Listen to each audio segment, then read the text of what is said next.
All right. What's up, everybody? My people in Manhattan, the Bronx, Queens, all out of Staten Island, my home borough, Brooklyn.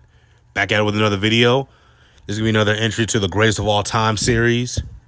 And, of course, college football season is back, so I'm going to do it on the 1995 Nebraska Cornhuskers, who are looked at, damn near universally as the greatest college football team in the history of the sport. Okay, of course, you already know how I feel. The 2001 Miami Hurricanes are the greatest team ever, in my opinion. But that will be, is ironically, to win the national championship, the Hurricanes beat Nebraska in the Rose Bowl in 01-02. But, I think this would be an interesting matchup, the 95 Cornhuskers versus the 01 Hurricanes. Throw in some of the, the 04 USC Trojans, the 78 USC Trojans, some of the Oklahoma national championship teams, and Alabama. I think it'd be an interesting matchup. But the 95 Cornhuskers, to me, they're second. Like, to me, the 01 Hurricanes are one. You guys say I'm biased, that's fine. And the 95 Cornhuskers are two. But if someone told me the 95 Cornhuskers are number one over the 01 Hurricanes, I wouldn't agree. I wouldn't really argue with you. But this team didn't have any real future NFL superstars, and there's nobody on this team that's in the Pro Football Hall of Fame. But this is college football, not pro. This team was the definition of dominant. We talk about dominance in college football on both sides of the football. That offense, defense, it was this team with the bullet. You see right here, they scored 638 points a game and only allowed 174 points a game. So basically, they averaged 53 points a game. I know in college football, getting 50, 60, 70, damn to 70, hell, 80 points is really nothing. But to do it consistently like this team did, and I'm going to show you in a minute, it shows how great they were. It also shows you how great their defense was to allow only 14 and a half points a game, which is just 2 touchdowns. That tells me they were getting stops, they were getting turnovers. If teams scored in this Nebraska defense, they were lucky. As you can see, this team finished obviously undefeated. They finished 12-0. They were ranked number 1 in the AP poll and the coaches poll.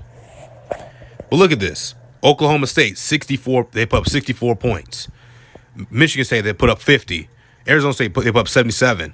So they had 3 straight games where they scored 50 or more points. They have 49 points against Pacific, 35 against Washington State, 57 against Missouri, 49 against Kansas State, 44 against Colorado, 73 against Iowa State, 41 against Kansas, and 37 against their rival Oklahoma. Look at this. 2 shutouts, two games where they allowed single-digit points, and they didn't. No opponent, not one opponent scored over 30 points. This team was led by the quarterback Tommy Frazier, by the way. And they just completely eviscerated Florida in the national championship game that year. I believe it was in the Orange Bowl, I believe, that year. 62-24. See, the legacy. Due to their performance against Florida, victories over 4 teams that finished in the top 10 by an average of 49 of 8-18. Consistent dominance. Their record-setting offensive performance and statistically impressive defense throughout the season. The 1995 Nebraska Cornhuskers are widely regarded as the greatest team in college football history. The team set Division I-A records by averaging 7 yards per rushing attempt, allowing 0 quarterback sacks, and allowing 5 punt returns for 12 yards over the entire season. Wow. And, of course, I skipped over some of the stuff in the parentheses. But, this team had Lawrence Phillips in the backfield. We all know Lawrence Phillips had serious off-the-field issues. He was a talented running back, but had serious off-the-field issues, and that hampered his career, and he eventually took his own life back in 2016.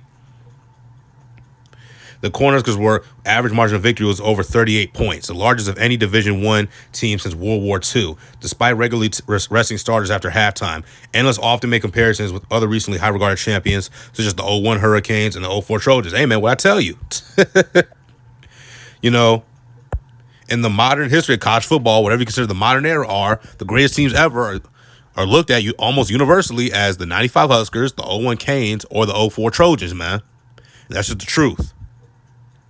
Such comparisons, as noted by the experts themselves, are nearly impossible to make, and as rankings vary from evaluation to evaluation. The 94-95 Cornhuskers, for all you who don't know, the Cornhuskers repeated.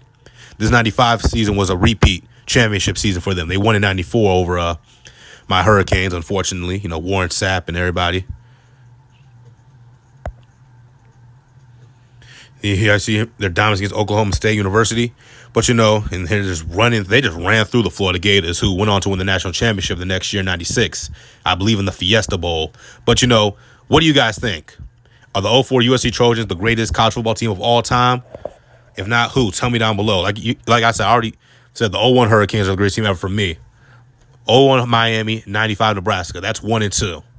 Or really, you could say 1 and 1A to keep it a buck with you. But, tell me what you think. Tommy Frazier, all these guys. Shout out to the 95 Cornhuskers. They're college football legends, and they'll live on forever. All right? See you all.